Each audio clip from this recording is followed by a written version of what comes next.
ইতিমধ্যে চাওক পোনপ্ৰথমে এটা কথা কৈ ল'ব বিচাৰিছোঁ যে অসমত পোনপ্ৰথমবাৰৰ বাবে এই গছ স্থানান্তৰকৰণৰ যি প্ৰক্ৰিয়া সেই প্ৰক্ৰিয়া আৰম্ভ হৈছে কিন্তু তাৰ বিৰুদ্ধে ইতিমধ্যে দেখিবলৈ পোৱা গৈছে আপুনি ইতিমধ্যে উল্লেখ কৰিছে নিশাও আমি সেই দৃশ্যাংশ দেখুৱাইছোঁ যে নিশা একাংশ লোকে প্ৰতিবাদ সাব্যস্ত কৰিছিল সেই প্ৰক্ৰিয়াটোৰ বিৰুদ্ধেও অৰ্থাৎ এইখিনি মুহূৰ্তত আমি কিছু দৃশ্যাংশ দেখুৱাম সেই দৃশ্যাংশ দেখিলে দৰ্শকসকলে অনুমান কৰিব পাৰিব যে এই যিজোপা গছ আমি দেখুৱাইছোঁ অৱনী বেজবৰুৱাই দেখুৱাইছে এই গছজোপাৰ ডালৰ কিছু অংশ কাটি পেলোৱা হৈছে আৰু তাৰ বিৰুদ্ধে কালি নিশা তেওঁলোকে প্ৰতিবাদ সাব্যস্ত কৰিছিল SFIৰ বহু কেইগৰাকী সদস্যই তেওঁলোকে প্ৰতিবাদ সাব্যস্ত কৰিছিল কিন্তু এইবাৰ দেখিবলৈ পোৱা গৈছে যে উৰণ সেতু নিৰ্মাণৰ বাবে যিহেতু প্ৰত্যেক বছৰে আমি দেখিবলৈ পাওঁ যেতিয়াই উৰণ সেতু নিৰ্মাণ কৰিবলৈ লোৱা হয় তেতিয়া ৰাজপথৰ মাজত বা ৰাজপথৰ কাষত যিসমূহ গছ থাকে সেই গছসমূহ কাটি পেলোৱাৰ ব্যৱস্থা কৰা হয় কিন্তু এইবাৰ প্ৰশাসনৰ ফালৰ পৰা এটা ব্যৱস্থা কৰা হৈছে যে যিসমূহ গছ মূল্যৱান গছ ৰাস্তাৰ কাষত থাকিব সেই গছসমূহ উভালি নি অন্য ঠাইত ৰোপণ কৰাৰ যিটো ব্যৱস্থা সেই ব্যৱস্থাটো তেওঁলোকে কৰিব প্ৰশাসনৰ ফালৰ পৰা আৰু সেই ব্যৱস্থা এইবাৰ কৰা দেখিবলৈ পোৱা গৈছে এই দুজোপা গছ এইখিনি মুহূৰ্তত আমি প্ৰতিনিধিমূলক দৰ্শকসকলক দেখুৱাইছোঁ তলৰ মাটি কিছু কাটি উলিওৱা হৈছে আৰু শিপাৰ পৰা কিছু দূৰৈত উভালি নিয়াৰ যিটো ব্যৱস্থা সেই ব্যৱস্থাটো কৰাৰ কাৰণে তেওঁলোকে আগবাঢ়িছে আৰু এই যিটো ব্যৱস্থা এই ব্যৱস্থাটো দিয়া হৈছে দিল্লীৰ এটা সংস্থাক দিয়া হৈছে DIMTC বুলি যিটো সংস্থা আছে ছাৰ্ভিচ আছে সেই ছাৰ্ভিচটোক দিয়া হৈছে গতিকে এই ধৰণৰ ব্যৱস্থা পোনপ্ৰথমবাৰৰ বাবে গুৱাহাটী মহানগৰীত কৰা হৈছে কিন্তু ইয়াৰ পূৰ্বে আমি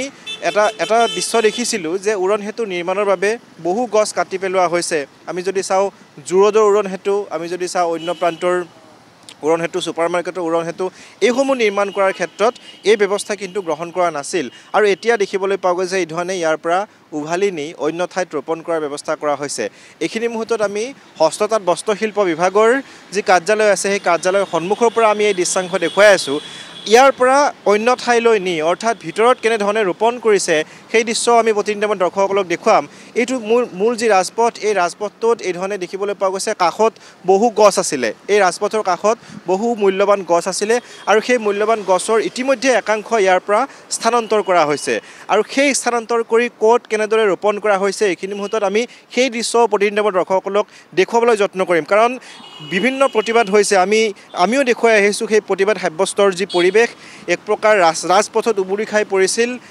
ছাত্ৰকে ধৰি জ্যেষ্ঠ নাগৰিকসকল কিন্তু এতিয়া দেখিবলৈ পোৱা গৈছে যে তেওঁলোকৰ সেই প্ৰতিবাদ তাৰ সমান্তৰালভাৱে চৰকাৰে বহু পৰীক্ষা নিৰীক্ষা কৰিলে বহু আলোচনা বিলোচনা কৰিলে মুখ্যমন্ত্ৰী ডাঙৰীয়াই হস্তক্ষেপ কৰিলে আৰু তাৰ পিছত এতিয়া দেখিবলৈ পোৱা গৈছে গছ স্থানান্তৰিত কৰি অন্য ঠাইত ৰোপণ কৰাৰ ব্যৱস্থা এজোপা প্ৰকাণ্ড গছ আৰু এই গছজোপা অন্য এঠাইত আছিল আৰু অন্য ঠাইৰ পৰা ইয়ালৈ লৈ আহি ইয়াত ৰোপণ কৰা হৈছে আনফালে দেখুৱাম বৃহৎ এজোপা গছ অৱনী বেজবৰুৱাই দেখুৱাব সেই এজোপা বৃহৎ গছ ওপৰৰ পৰা যদি চাই যে ওপৰৰ ডাল অংশ কিছু কটা হৈছে আৰু সেই ডালখিনি কাটি অন্য ঠাইত ৰোপণ কৰাৰ যিটো ব্যৱস্থা কৰিছে আমি দেখুৱাবলৈ যত্ন কৰিম যে অন্য ঠাইত ৰোপণ কৰাৰ ব্যৱস্থা কৰিছে আৰু এই ধৰণে এই বৃহৎ যিজোপা গছ আছে সেই গছজোপা ইয়াত ৰোপণ কৰিছে অন্য ঠাইৰ পৰা ইয়ালৈ আনি কিন্তু কালিৰ দিনটোত দেখিবলৈ পোৱা গৈছিল যে একাংশ SFIৰ সদস্যই বা একাংশ লোকে তেওঁলোকে প্ৰতিবাদ সাব্যস্ত কৰিছিল যে এই গছ কটাৰ বিৰুদ্ধে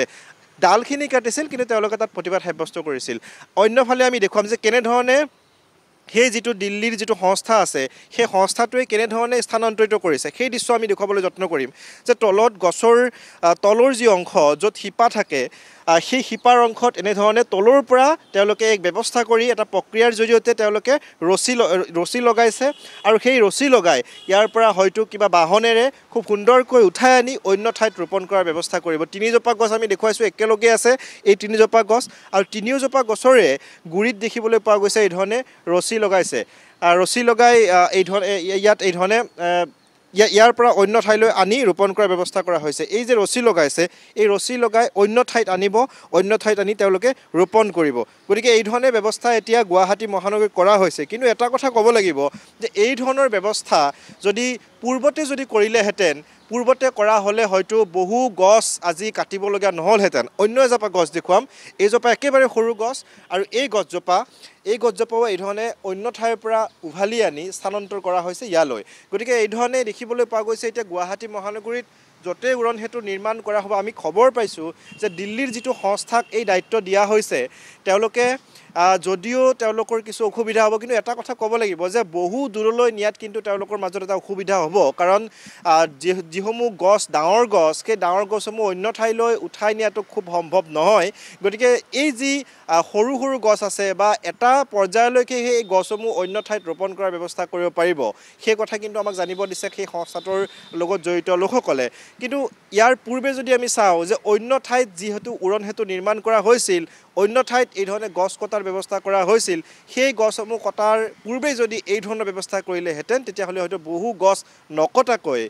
ব্যৱস্থা বা উৰণ সেতু নিৰ্মাণ কৰিব পাৰিলেহেঁতেন। গতিকে ইতিমধ্যে অসমত এই যিটো প্ৰক্ৰিয়া, এই প্ৰক্ৰিয়াটো পোনপ্ৰথমবাৰৰ বাবে অসমত এয়া আৰম্ভ হৈছে, গছ স্থানান্তৰৰ প্ৰক্ৰিয়া। আৰু যিসকল প্ৰকৃতিপ্ৰেমী তাৰ প্ৰকৃতিপ্ৰেমী একাংশই আচলতে এই ব্যৱস্থাটোক লৈ সুখী হোৱা পৰিলক্ষিত হৈছে, কাৰণ ইয়াৰ পূৰ্বে বিভিন্ন প্ৰতিবাদ হৈছিল, সকলোৱে ৰাজপথলৈ ওলাই আহিছিল, গছ কটাৰ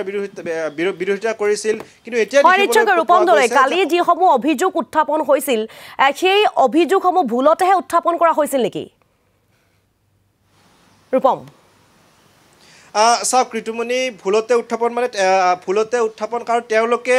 বিচাৰিছিল যে গছৰ ডালসমূহ কাটিব নালাগে, কিন্তু ডালসমূহ নকটাকৈ অন্য ঠাইলৈ স্থানান্তৰিত কৰিব নোৱাৰে। সেই ব্যৱস্থাটো আচলতে কৰিবলৈ হ'লে ডালখিনি কাটিব লাগিব, ডালখিনি নকটাকৈ আনিব নোৱাৰে অন্য ঠাইত। গতিকে ডালখিনি কাটিহে তেওঁলোকে এই ব্যৱস্থাটো কৰিব পাৰে। কিন্তু এতিয়া হয়তো তেওঁলোকে প্ৰশাসনৰ মানুহৰ সৈতে কথা পাতিছে, প্ৰশাসনৰ যিসকল বিষয়া কৰ্মচাৰী আছে তেওঁলোকৰ সৈতে কথা পাতিছে, বা সংস্থাটোৰ লগত যিসকল লোক জড়িত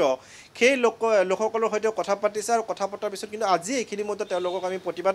এই স্থলীত কিন্তু আমি প্ৰতিবাদ কৰা দেখা নাই। হয়তো তেওঁলোকে পুনৰ প্ৰতিবাদ নকৰিব, কাৰণ তেওঁলোকে গোটেইখিনি কথা নিশ্চয়কৈ বুজি পাইছে। ডালখিনি নকটাকৈ যে অন্য ঠাইলৈ স্থানান্তৰিত কৰিব নোৱাৰে সেই কথাখিনি হয়তো বুজি পাইছে, যাৰ পৰিৱেশত আজি এইখিনি মুহূৰ্তলৈ কিন্তু প্ৰতিবাদ কৰিবলৈ অহা নাই। আমি কিছু সময় ৰম, তেওঁলোকৰ সৈতে কথা পাতিবলৈ চেষ্টা কৰিম যে তেওঁলোকৰ অভাৱ অভিযোগ কোনখিনি, তেওঁলোকৰ কোনখিনিত অশান্তি আছে, কোনখিনিক লৈ তেওঁলোকে প্ৰতিবাদ সাব্যস্ত কৰিছে, সেই কথাখিনি আমি তেওঁলোকৰ পৰা জানিব বিচাৰিম। কিন্তু এইখিনি মুহূৰ্তত এইটোৱে কথা ক'ব লাগিব